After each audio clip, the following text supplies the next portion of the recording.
Hello बच्चों, good morning. कैसे हो?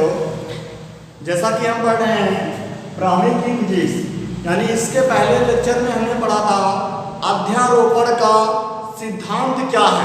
इसके पहले लेक्चर में हमने पढ़ा था अध्यारोपण का सिद्धांत क्या है, या उन्हीं की कहते थे अनेक आवेशों के बीच लगने वाला वैद्युत बल की गणना किया था हमने। तो आपको वहां पर मिला था, एक बिंदु मिला था, उस बिंदु को नाम हमने Q1 रखा था और Q1 पर कई आवेश थे, Q2, Q3, Q4, Q5, Q6, ऐसे कहां तक Qn तक थे।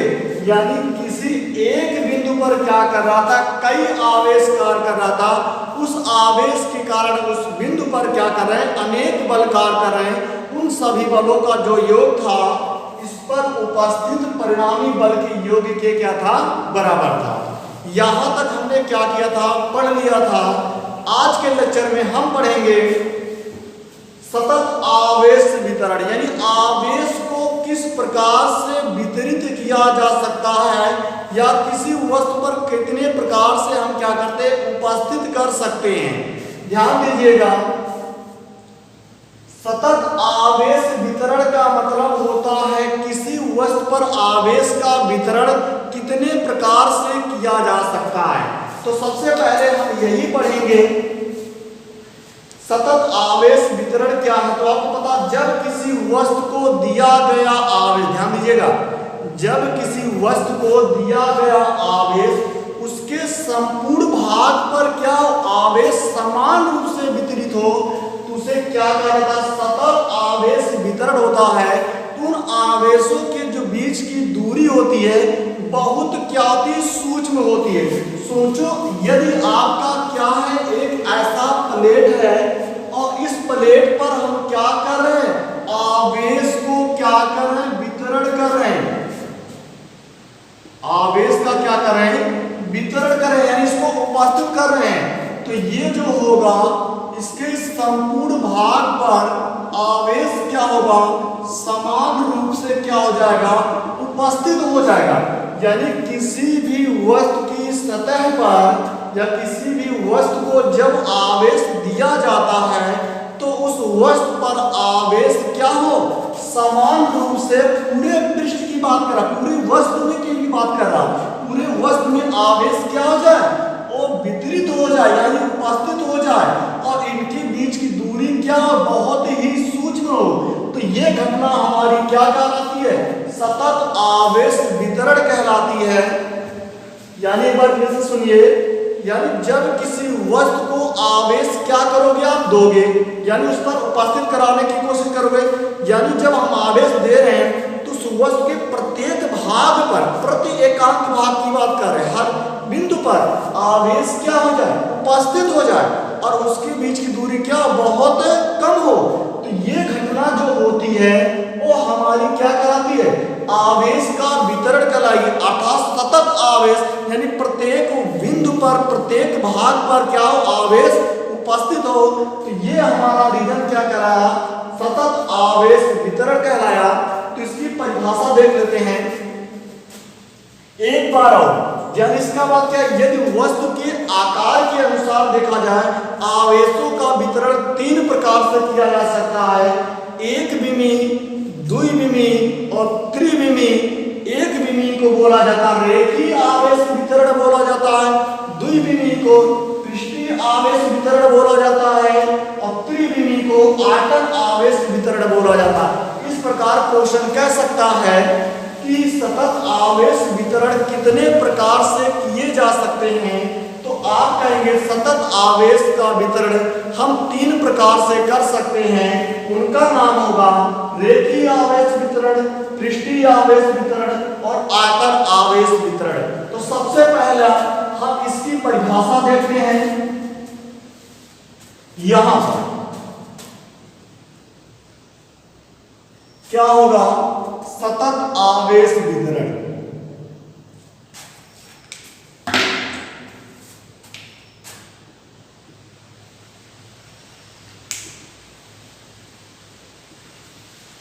सतत आवेश वितरण। तो सतत आवेश वितरण का क्या है? इसका मतलब एक वस्तु लेंगे, इस वस्तु को हम क्या करेंगे? आवेश देंगे और इस वस्तु के प्रत्येक भाग पर क्या हो जाए? आवेश समान रूप से क्या हो जाए? वितरित हो जाए प्रत्येक भाग पर, और इनके बीच की आवेशों के बीच की दूरी क्या हो? बहुत कम हो। तो ये घटना हमारी क्या कहलाती है? सतत आवेश वितरण कहलाती है।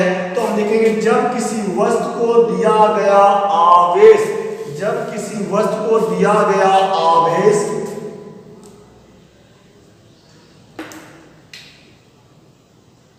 जब किसी वस्तु को दिया गया आवेश, जब किसी वस्तु को दिया गया आवेश उस पर सामान्य रूप से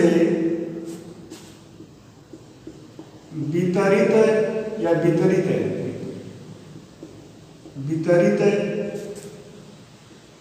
हो जाता है तो इसे सतत आवेश वितरण कहते हैं।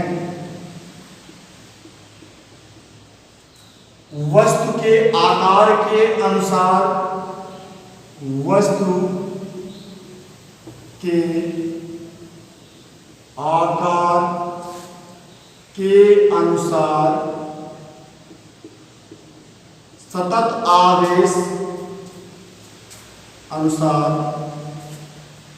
सतत आवेश एक विमीय, द्विविमीय,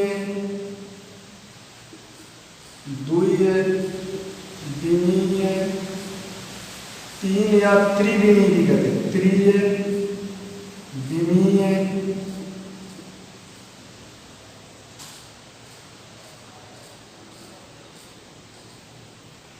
क्रमशः, इन्हीं का नाम होगा रेखीय,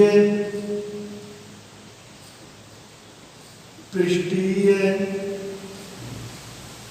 तथा आयतन आवेश वितरण होता है। तो आपको परिभाषा मिला सतत आवेश क्या है। तो हमने कहा यदि क्या हो, एक वस्तु हो, उस वस्तु के प्रत्येक भाग पर आवेश समान रूप से वितरित होता है तो ये घटना हमारी क्या कहलाती है? सतत आवेश वितरण कहलाती है। और सतत आवेश वितरण वस्तु के आकार के अनुसार एक विमीय, द्विविमीय, त्रिविमीय और इन्हीं को कहा जाता रेखीय आवेश वितरण और पृष्ठीय आवेश वितरण और आयतन आवेश वितरण। यानी जो हमारा वितरण होगा वो तीन प्रकार से किया जा सकता है। तो एक बार इसका आप शॉर्ट स्क्रीन ले लीजिए।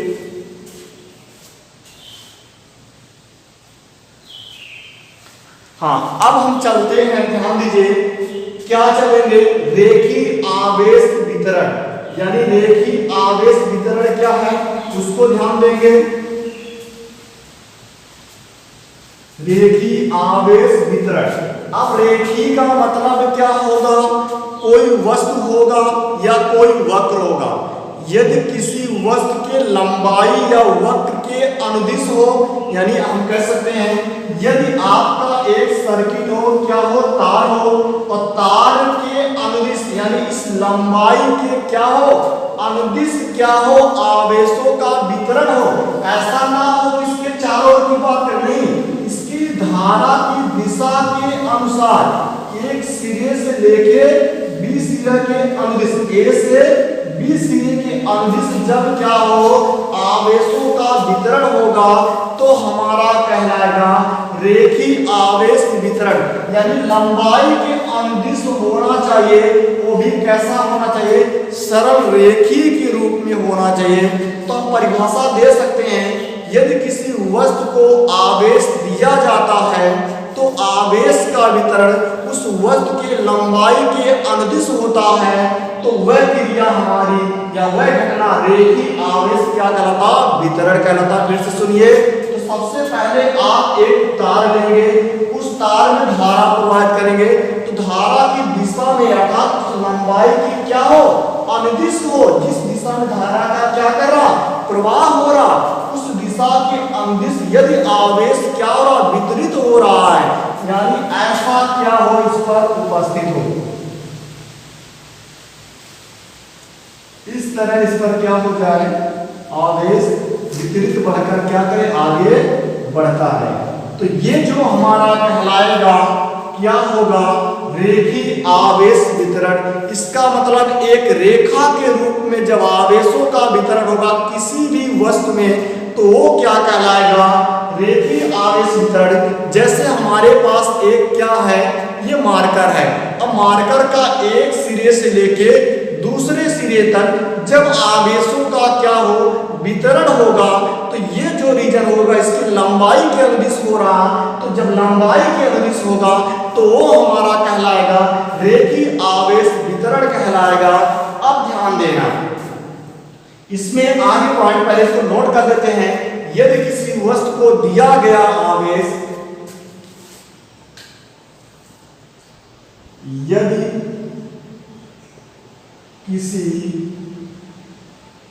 वस्तु को दिया गया आवेश, यदि किसी वस्तु को दिया गया आवेश उसकी लंबाई के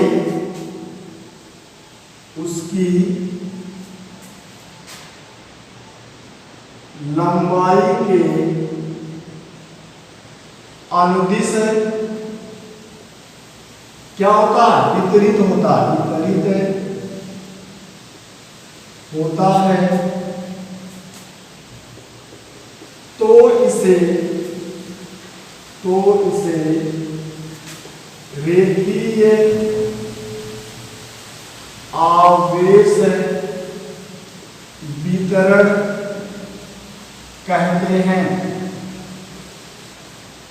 इसका अर्थ हुआ जो आवेशों का वितरण होगा वो किस प्रकार होगा, उसके लंबाई के क्या होगा, अनुदिश होगा। सेम इसमें एक पॉइंट बनता है, यदि किसी वस्तु के प्रति एकांक लंबाई पर, ध्यान दीजिएगा बहुत इंपॉर्टेंट पॉइंट है ये, यानी कह सकते हैं यदि आपका क्या है, कोई सर्किट है, उस सर्किट के प्रत्येक भाग पर यानी सूक्ष्म ये लंबाई हमारी क्या हो, L हो, और इसके छोटे छोटे लंबाइयों से मिलकर बना होगा, तो एक छोटा सा भाग हम dl पे दे देते हैं, यहां से यहां तक की बात a और b की बात कर रहे हैं, यानी उसके प्रत्येक भाग की बात कर रहे हैं।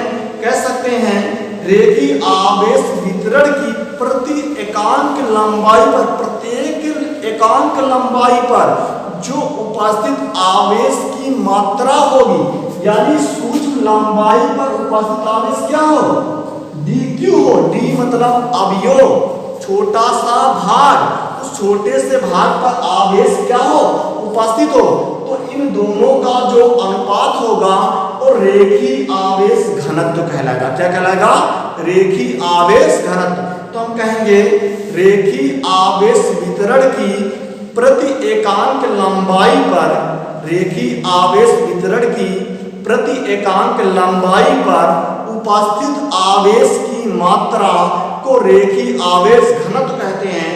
इसे लैम्डा से प्रदर्शित किया जाता है, तो लैम्डा बराबर होगा dq बटे क्या होगा, dl, यानी किसी तार के या किसी वस्तु के एकांक लंबाई पर या सूक्ष्म लंबाई पर, किसी वस्तु के सूक्ष्म लंबाई या प्रति एकांक लंबाई पर उपस्थित आवेश की मात्रा के अनुपात को रेखी आवेश घनत्व कहते हैं। तो इस आधार पर इसकी जो परिभाषा बनेगी, हम कहेंगे रेखी आवेश वितरण की प्रति एकांक लंबाई पर, ये नोट में हो जाए तो होगा रेखीय आवेश वितरण की प्रति एकांक लंबाई पर, प्रति एकांक लंबाई पर उपस्थित क्या होगा, प्रति एकांक लंबाई पर उपस्थित आवेश की मात्रा, उपस्थित है आवेश की मात्रा क्या कहलाती है, रेखीय आवेश घनत्व कहलाता है। उपस्थित आवेश की मात्रा रेखीय आवेश घनत्व कहते हैं। इसे लैम्डा से प्रदर्शित किया जाता है। तो फार्मूला बनेगा आपका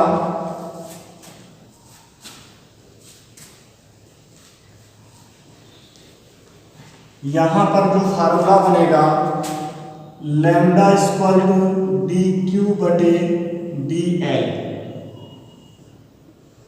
अब क्या होगा, मात्रा क्या होगा, अब डी क्यू मतलब क्या, क्यू मतलब क्या है, आवेश है, और आवेश का मात्रा क्या होता है, कूलाम होता है। यहाँ क्या हो जाएगा, कूलाम, और लंबाई का मात्रक आपको पता है क्या हो जाएगा, मीटर, यानी कूलाम प्रति क्या हो जाएगा, मीटर।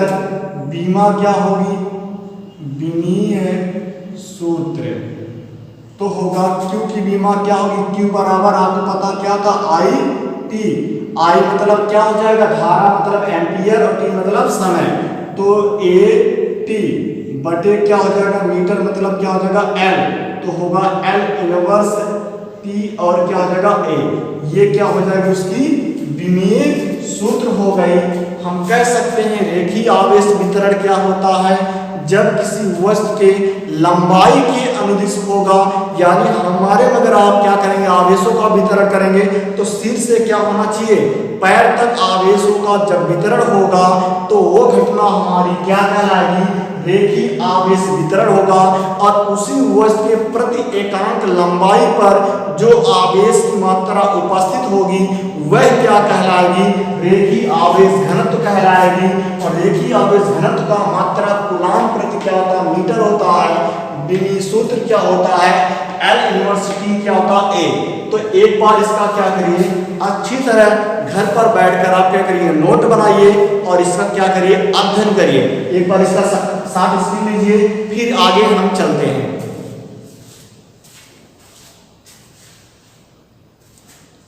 हाँ, अब दूसरा पॉइंट बनता है हमारा पृष्ठीय आवेश वितरण। अब पृष्ठीय आवेश वितरण क्या होता है, इस पर विशेष ध्यान देंगे। पृष्ठीय आवेश क्या होगा, वितरण रीजन निकालेंगे, पृष्ठीय आवेश वितरण, पृष्ठीय आवेश वितरण। अब पृष्ठीय की बात करेंगे, यहां पर जब किसी वस्तु को आवेश दिया जाए तो संपूर्ण पृष्ठ की बात करेंगे, यानी वो चाहे लंबाई के रूप में हो या गोलाकार हो, चतुर्भुज हो, किसी पर मान लीजिए हमारा क्या है, ये एक इस प्रकार का क्या आयत के रूप में हो। जब इसको क्या कर दे, हम आवेश को से वितरित करें तो इसके प्रत्येक क्या हो जाए, प्रत्येक पृष्ठ पर क्या हो जाए, आवेशों का वितरण हो जाए। तो ये हमारी जो रीजन होगा, ये पृष्ठ पर क्या होगा, इसके ऊपरी भाग पर, अंदर की बात नहीं करेंगे, उसमें समाज की बात नहीं करेंगे, केवल ये सोचो ये मेरा हाथ है तो इसके इस निचले वाले तल पर भी हो, इसके ऊपरी वाला भी तल पर हो, इस साइड भी हो और क्या हो, इस साइड भी हो, तो ये हमारा क्या कहलाएगा। सोचो यदि ये क्या है, ये बॉक्स हमारा हो, ये बॉक्स हमारा है, तो इस पर भी क्या हो, आवेश उपस्थित हो, इस पर भी आवेश उपस्थित हो, इस पर भी हो और क्या हो, इस पर भी आवेश उपस्थित हो, तो ये हमारा क्या कहलाएगा, पृष्ठीय आवेश वितरण। यानी किसी वस्तु के पृष्ठ पर अर्थात उसके क्षेत्रफल पर जब आवेश उपस्थित होता है तो वो क्या कहलाता है, हमारा पृष्ठीय आवेश वितरण कहलाता है। तो कह सकते हैं जब किसी वस्तु को आवेश दिया गया हो या दिया गया, तो आवेश उसके संपूर्ण पृष्ठ पर समान रूप से वितरित हो जाता है, तो उसे क्या कहा जाता है, पृष्ठीय आवेश वितरण। तो आपके सामने एक चित्र है, उसको देखकर आप समझ लीजिए।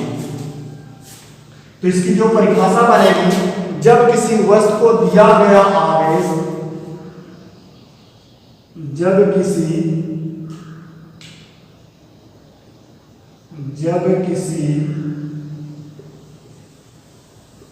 वस्तु को दिया गया आवेश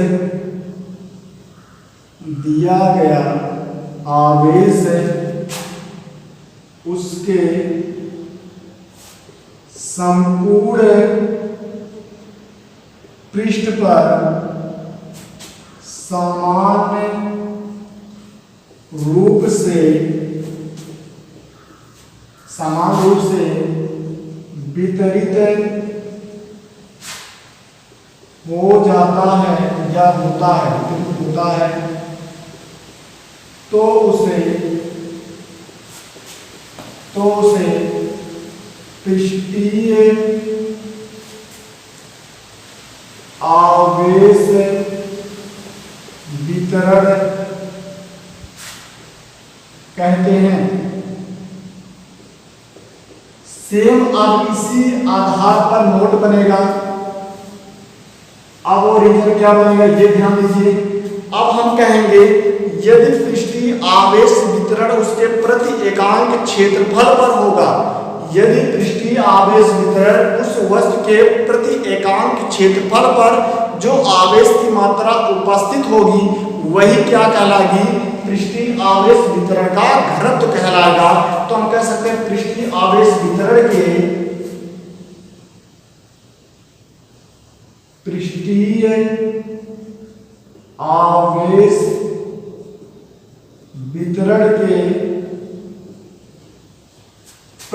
एकांक क्षेत्रफल पर उपस्थित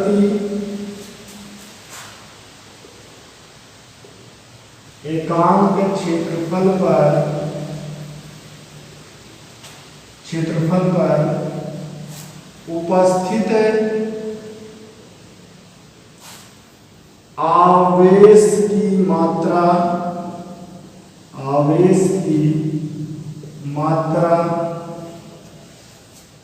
पृष्ठीय आवेश वितरण के प्रति एकांक क्षेत्रफल पर उपस्थित आवेश की मात्रा पृष्ठीय आवेश घनत्व कहलाता है। पृष्ठीय आवेश क्या कहलाता है, घनत्व कहलाता है। इसे हम सिग्मा से प्रदर्शित करते हैं, इसे हम सिग्मा से प्रदर्शित करते हैं। तो आपको मिलेगा sigma equal to d q upon d a. ये इसका क्या बनेगा फार्मूला। मात्रक क्या बनेगा, ध्यान दीजिए। अब मात्रक कैसे निकालेंगे, आवेश का मात्रक क्या होता है, कूलॉम होता है, क्षेत्रफल का मात्रक क्या होता है, मीटर स्क्वायर होता है। तो यहाँ क्या होगा, कूलॉम होगा बटे क्या होगा, मीटर स्क्वायर होगा। अब हमारा क्या होगा, विमीय सूत्र क्या निकालेंगे, विमीय सूत्र तो होगा AT बटे L स्क्वायर होगा L के पावर -2 और ए और क्या होगा टी हो जाएगा। तो इस तरह हमारा क्या हुआ, पृष्ठीय आवेश वितरण भी क्या हुआ, कंप्लीट हुआ। तो एक बार फिर से सुन लीजिए, पृष्ठीय आवेश वितरण क्या होता है, जब किसी वस्तु को दिया गया आवेश उसके संपूर्ण पृष्ठ पर क्या समान रूप से वितरित होता है तो इसे पृष्ठीय आवेश वितरण कहते हैं। यदि उसके प्रति एकांक क्षेत्रफल पर जो आवेश की मात्रा उपस्थित होगी उसे पृष्ठीय आवेश घनत्व कहेंगे। तो कह सकते हैं पृष्ठीय आवेश वितरण के प्रति एकांक क्षेत्रफल पर उपस्थित आवेश की मात्रा पृष्ठीय आवेश घनत्व कहलाता है। इसे हम सिग्मा से प्रदर्शित करते हैं।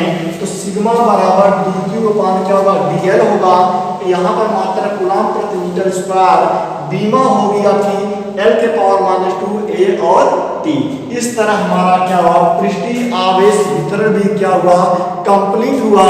तो इसका एक बार साथ स्क्रीन ले लीजिए, फिर आगे हम चलते हैं।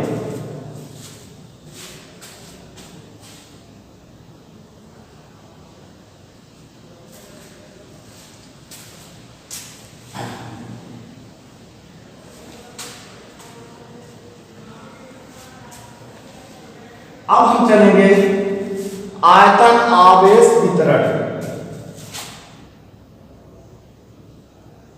आयतन आवेश वितरण सेम जैसे हम पृष्ठीय आवेश वितरण पढ़े वैसे पढ़ेंगे आयतन आवेश वितरण। तो हम कहेंगे जब किसी वस्तु को आवेश दिया जाता है तो वह आवेश उसके संपूर्ण आयतन में क्या होता है, संपूर्ण रूप से क्या होता है, वितरित हो जाता है। अब आयतन की बात करेंगे तो ये आपका जो उदाहरण लिए थे आप, अब पृष्ठ के बजाय ये नहीं होगा, अब इसका जो रीजन बनेगा वो क्या होगा, इसके प्रत्येक बिंदु की बात करेगा। क्या करेगा, प्रत्येक बिंदु अर्थात उसके बीच के भाग में भी क्या होना चाहिए, आवेश की मात्रा उपस्थित होना चाहिए। तो कहेंगे जब किसी वस्तु को दिया गया आवेश उसके संपूर्ण आयतन में क्या हो जाए, उपस्थित हो जाए। ऐसे देखिए यदि क्या हो, इस तरह बना लिया जाए और इसमें छोटा सा घर बने, स्क्वायर बना दें, तो इस प्रत्येक भाग पर क्या हो, प्रत्येक भाग पर आवेश की मात्रा क्या हो जाए, उपस्थित हो जाए। अब पृष्ठ की बात नहीं, ऊपरी कवच में नहीं होगा, इसके अंदर आंतरिक बिंदु की बात करेगा। क्या करेगा, उसके आंतरिक बिंदु की बात करेगा। तो हम कह सकते हैं जब किसी वस्तु को दिया गया आवेश उसके संपूर्ण आयतन में उपस्थित होता है वह कहलाता है आयतन आवेश वितरण। तो हमारा परिभाषा जो होगी तो कह सकते हैं जब किसी वस्तु को दिया गया आवेश, जब किसी वस्तु को दिया गया आवेश उसके संपूर्ण आयतन में सामान्य रूप से वितरित होता है, समान रूप से वितरित होता है, उसे आयतन आवेश वितरण कहते हैं।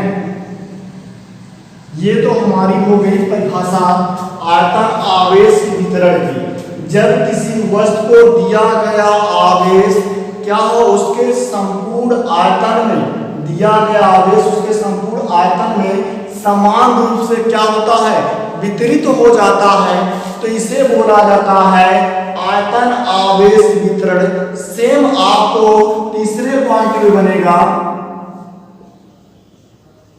जब किसी वस्तु को, या ऐसा कर सकते हैं, आयतन आवेश वितरण के प्रति एकांक क्षेत्रफल को ना करके उसको क्या हो, उसके आयतन में उपस्थित जो आवेश की मात्रा होगी वह क्या कहलाएगी, आयतन आवेश घनत्व कहलाएगा। इसे रो से प्रदर्शित किया जाता है। तो हम कहेंगे आयतन आवेश वितरण के, आयतन आवेश वितरण के प्रति एकांक आयतन में